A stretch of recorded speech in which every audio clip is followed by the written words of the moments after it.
We're in Ocean Corporation, Houston, Texas. It's a very rare opportunity not a lot of people get. You know, I'm from Canada, Klay's from Australia. We've got James from the United States here. So it's actually an honor to be here. It's awesome. And it's competition again this time. Jimmy and me, Trav and Abe. Who's going to win? We're going to be the underwater beat hands from the promised lands. 3G downhill.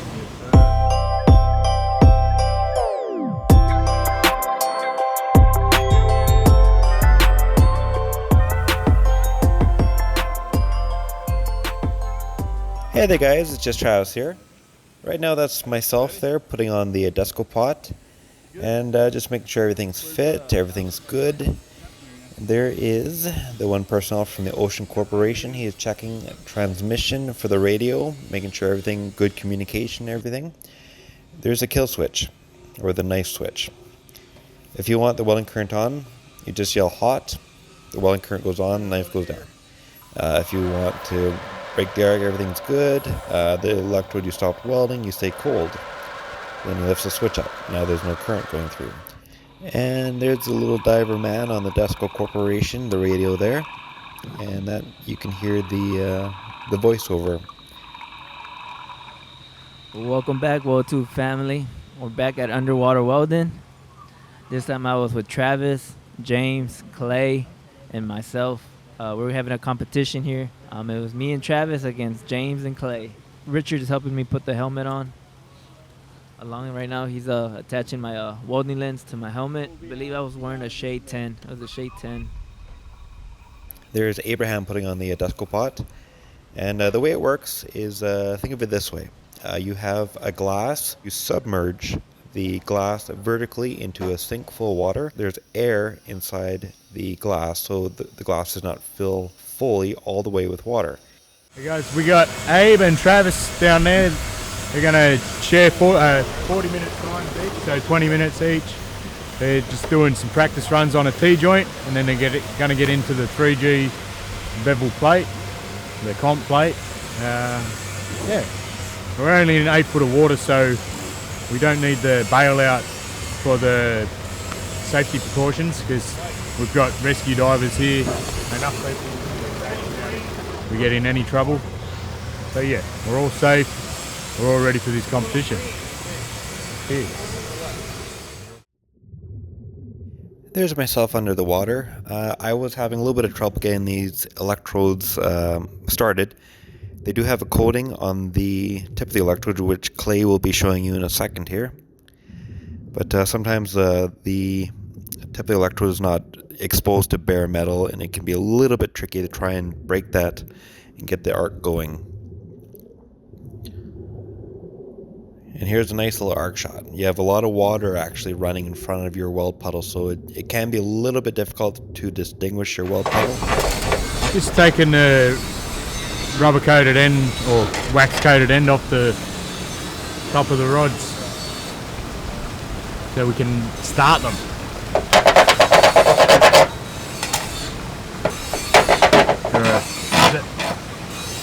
Oxylance 6013. This is a demo stinger that they have at the Ocean Corporation. It's just got a bit of a shorter lead on it. It's all fully insulated with the nylon screws.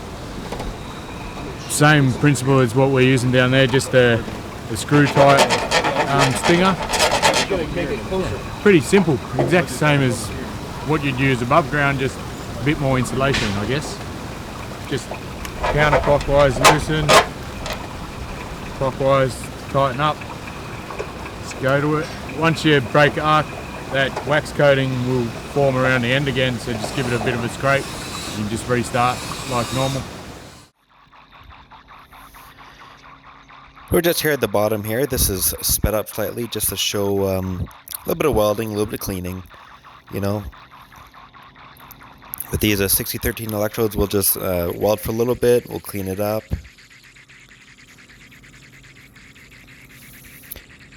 It's a nice little pass. I know there's a lot of slag on these particular electrodes. Just gonna bash that off with the old chip and hammer. Here's a nice arc shot. And it's actually pretty interesting because when you watch the weld puddle, you do have, like I was saying a little bit earlier, is that you do have the water right in front of you, so it's a little bit tricky to distinguish that weld puddle. So you got to kind of look beyond and past at an orange glow that's just hidden underneath the water, and that's kind of how you gauge kind of where you're doing. All right, so right here I'm welding. Travis just finished welding. He handed me and he passed me the torch. I'm welding. We're doing a 3G plate. Welding downhill. That is, welding downhill was the most efficient way, I believe, to weld, and made the welds look a lot better rather than going uphill. So we chose to weld downhill. Right here I'm just stacking my beads from left to right. Right here I was having problems with my hood. The strap that you see right under my chin was a little bit too tight, so it kept moving my hood too down, and it was not allowing me to see that well. But I managed to weld this up. So each of us had 20 minutes to weld. The reason why is because we didn't want to make this a long video, and we had to time ourselves. I believe last time I was here welding, I was welding for about an hour, and I didn't notice. And I thought it was 15 minutes, but in reality, I had been down there welding for like an hour and 30 minutes. So the very first time I went down under the water to weld, I was down there for about an hour to 2 hours. I was about there 2 hours, and this time we decided to time ourselves, give each welder 15 minutes, 20 minutes, so we wouldn't go overboard. Right now we're just welding downhill, 60-13 downhill. We kind of agreed upon it that, you know, these electrodes, they kind of run kind of nice. This is us trying to get a selfie down there. Last 2 minutes of the video with Abraham and myself. This is myself coming out of the water here. You know, it's a little bit tricky to kind of figure out where you're walking because the helmet is so big and you kind of don't get to see around you really. You have a very small window of vision, and it feels like you have like all this weight on you, but you do have like a weight pack on you kind of holding you down, kind of. As you can see, if you look on Abraham here, he has those weights around his waist there. They kind of help hold us down because we're kind of floating and everything.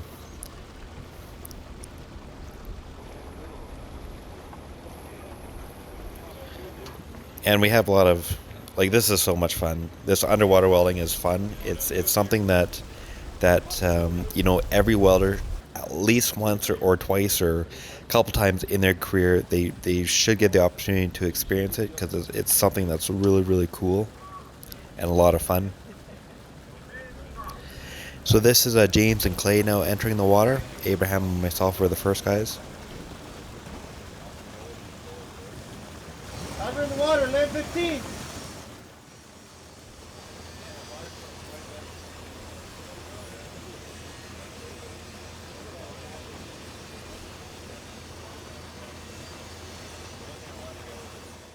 Alright, so me and Travis just got done welding underwater. What do you think?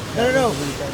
Oh, it's awesome because we went down with my Samsung here, and you know, you know, I was welding first, so Abraham's over there, he's going like this, you know, trying to get quality arc shots and everything, but it's a little bit tricky to weld, you know, you got water in front of your lenses, you know, but like, yeah, so like then we switched up and then, you know, had most of Abraham going good, and then after the last 2 minutes, I switched around and try and get like a, you know, kick-ass selfie, but you know, How'd you think you did on your welding? Oh, it's pretty interesting.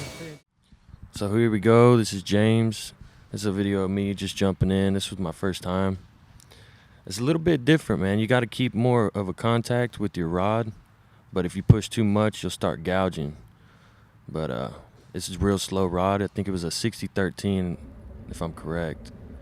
And just running through, doing a bevel plate. Klay's getting some nice arc shots.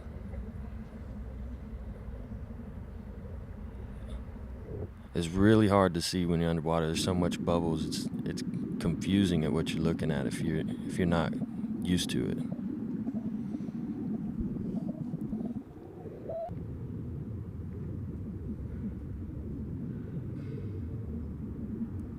it's a bit different. You got to move real slow with the downhill underwater.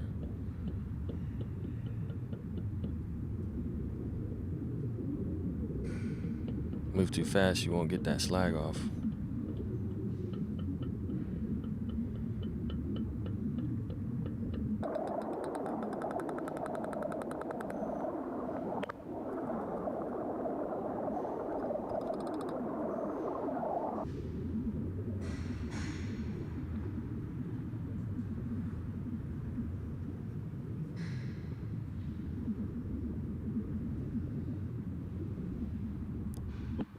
I'm gonna strike up again.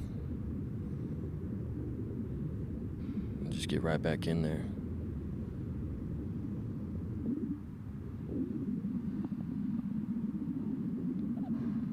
Like I said, I wasn't expecting all the bubbles. I didn't know what I was expecting when I got in there, but hard to see your puddle because there's so much air blasting off of that puddle that kind of blocks a bit of your vision.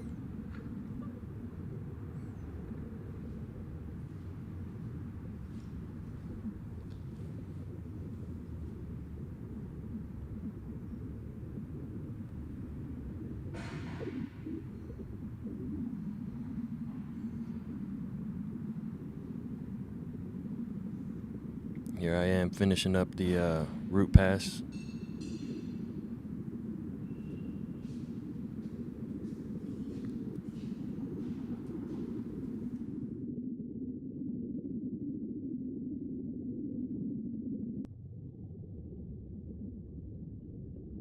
It's hard to get that. It's hard to get that slag off underwater. I think there on that root pass, I was moving a bit fast, so it was just real difficult to get that off. You can only burn that rod so far. Can't really drag it out too much.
Having to re-tack up that plate, kind of knocked it off, didn't tack it too well the first time.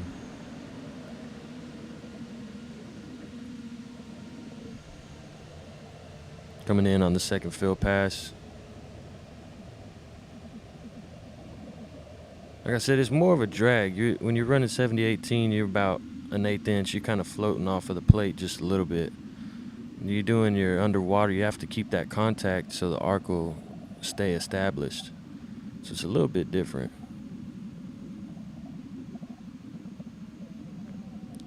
Then if you push too much, you're just going to start gouging out that plate.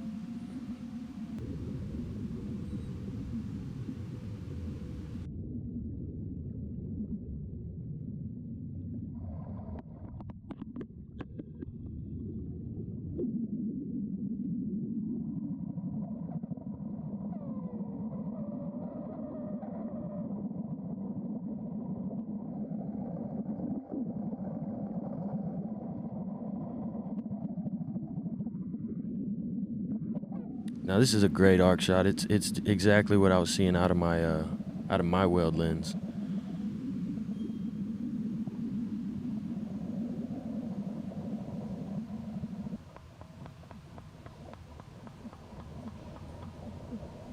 Here we got Travis and Abraham's weld. a bit rushed on time. I think we all would have done a bit better if we had some more time, but trying to fit all 4 of us in there, and we were all trying to fit our turns in. We had about 20 minutes each for each person. They had another class they had to get done. And I think the one thing is that I think it does get hardness problems, or it could, because the weld puddle chills out so quickly.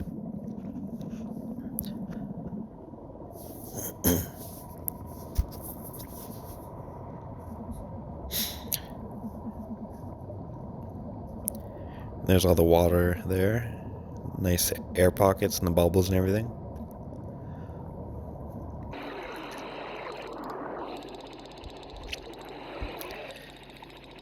He's just chipping away at the moment.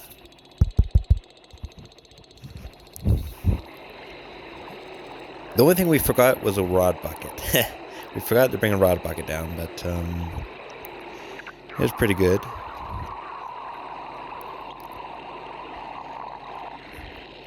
And they had the GoPro at the top there, and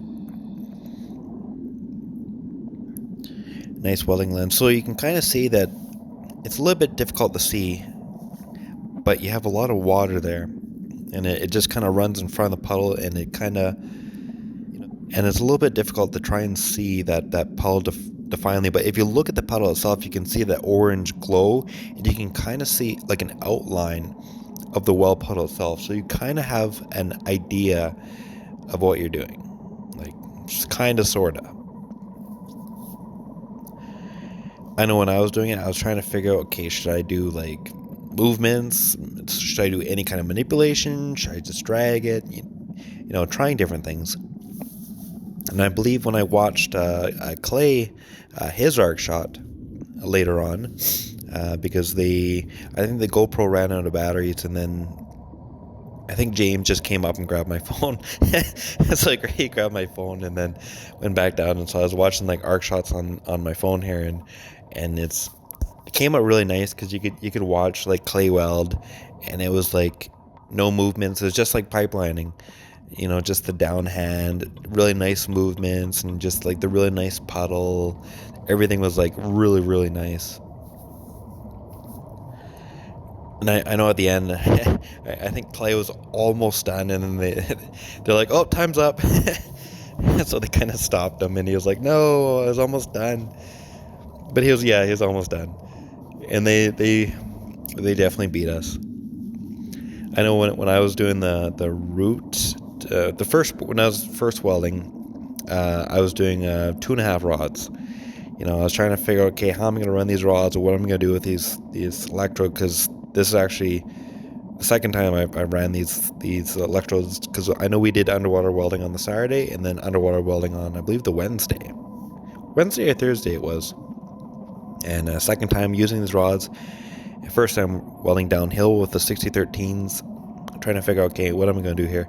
And so I would consume about 2.5 rods, and then but that extra half rod would kind of kill me on the getting more deposition. And in hindsight, what I should have done is just kind of fill up maybe 80% of the plate, just do 2 rods, and then just like fill 80% of the plate and call it good. And we definitely would have capped out more. So there's the rods being passed off, and there's James. That was awesome. That's awesome. Right now we're just kind of picking apart the plate. we're like, oh, I think we won there, Abraham. No, it's definitely the clear winners for sure were James and Klay.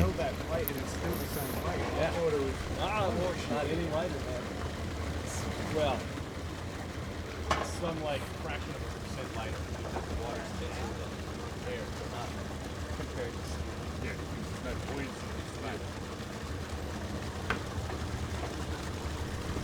We're gonna go a step above and take it back to our lab, set it up, and do the microwave on it. We went back to South Coast Welding Academy to do the acid etch.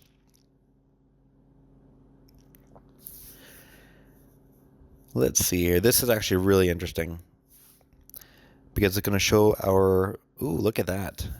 It is showing our... well, the penetration, but it's showing the, you know, the weld itself.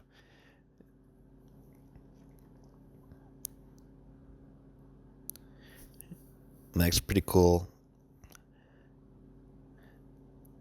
We're just zooming in on there, and you can see a couple defects. All right, guys, so we just finished our competition. Sadly, me and Travis lost, and they were the best ones. Their plate was pretty cool. Yeah. Looked up the bar, looked really good. I ran out of rods towards the end. I was just using little bitty rods, so that's what I'm going to blame it on. Always have an excuse, man. My welding machine broke. We should have used the SA200 part. I like My snots were cold. I had water on my lens. I got the last one. Man, there you have it, guys. If you like the video, don't forget to like, comment, subscribe.